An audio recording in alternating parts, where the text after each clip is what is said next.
Hi everyone, my name is Sama and welcome to Mediocre Guidance. Forgiveness is the Holy Spirit's great learning aid. However, the Course has its own definition of what forgiveness really is, just as it defines the world in its own way. Another two-parter, my friends. First, I'd like to explain how our perspective makes projection, because it is the foundation of what we need to forgive. Then we can move on to the ways forgiveness can bring us heaven on earth.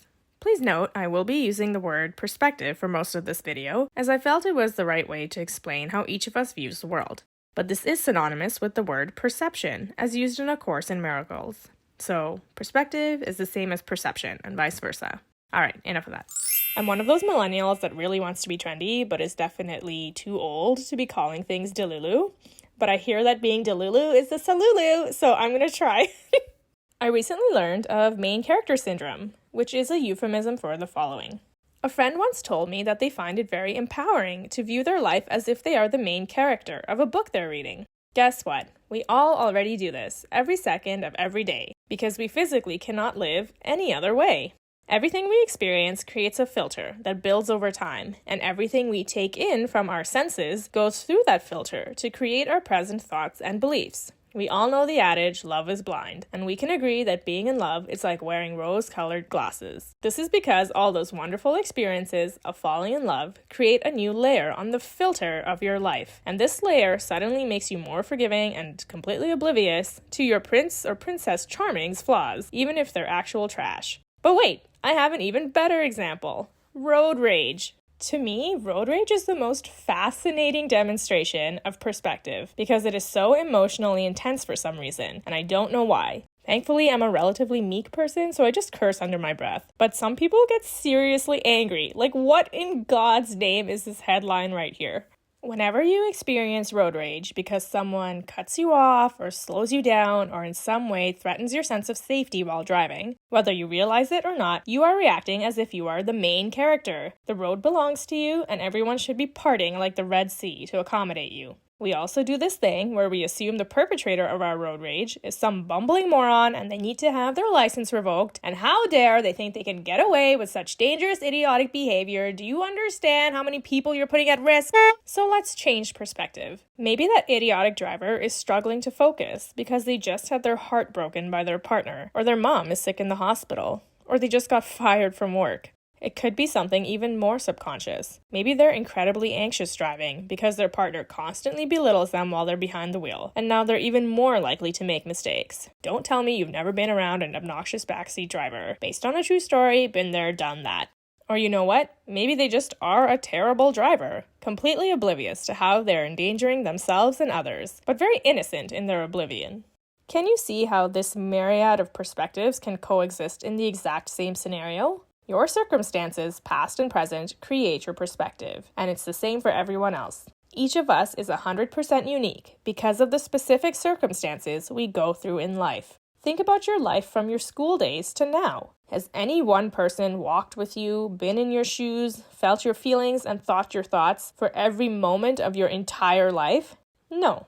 This is why your perspective will always be different than anyone else's. And that's okay. In fact, it's a beautiful revelation because now you know that people's reactions to you are completely informed by their own filter and have nothing to do with you at all, but everything to do with their circumstances up until that point. And this, my friends, is what we call projection.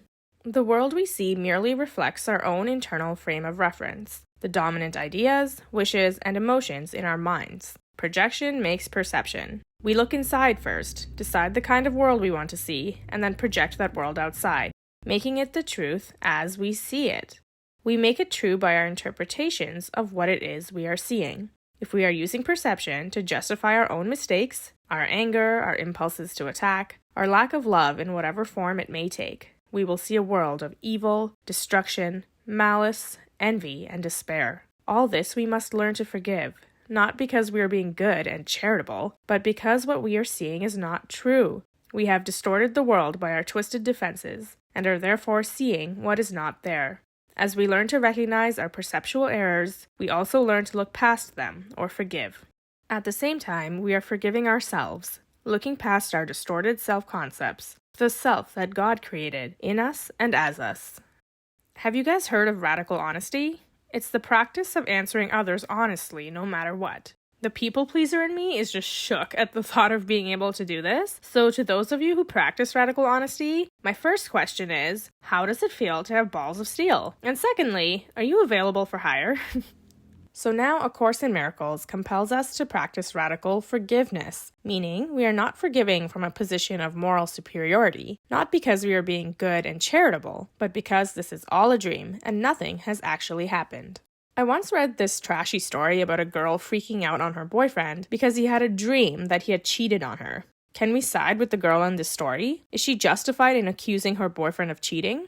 No, of course not. It was just a dream. An unsettling one, sure, but not admissible in court. It didn't actually happen, period. I'm sure we've all had such weird dreams, but we can't hold them against anyone, because it is just a figment of our overactive imagination. Our dreams are not real. P.S. As a woman myself, I just want to clarify that not all of us would get mad if our partner had a dream about their ex. The lives we live now are also a dream. In reality, we are all the Son of God, and we are safe and happy in the kingdom of heaven. And so we must forgive, not because we have decided to move on and be free of our past shackles, but because we understand that those shackles were never real to begin with. We have dreamt all of this up, and so it just isn't real. Sounds easy enough to put into practice, right? Hell no, to the no, no, no, yeah, to the no, hell to the no, to the no, no, no. As you can imagine, it's very hard to live in a world of wrongdoing and just brush it off as not real. It sure as duck feels real. Total forgiveness is what we call enlightenment. It's what Jesus, Buddha, and in New Age philosophy, what all ascended masters were able to achieve. It is quite the journey to get to this point. So to end off this episode, I'm going to offer some cautionary warnings for all you keeners out there. Yes, we should absolutely be eager to practice radical forgiveness. However, this does not mean that you bury all your negative emotions in order to forgive. That is not forgiveness, that is repression. Real forgiveness feels completely peaceful and should be neutral and painless in nature. If you feel any hurt, anger, fear, etc., those are real and valid emotions that you must work through before you can forgive. This is also not a reason to roll out the welcome wagon for any abusers or toxic people to come back into your life. Remember, you too are the Son of God and deserve to be treated as such. You deserve to only have those people in your life who bring you joy and support you in being your authentic self. And with that, I bid you adieu. In part 2, we will discuss the true nature of sinning. Dun, dun, dun. And then we will follow the course in understanding the incredible power of forgiveness. Until then, thanks for watching and see you next time on Mediocre Guidance.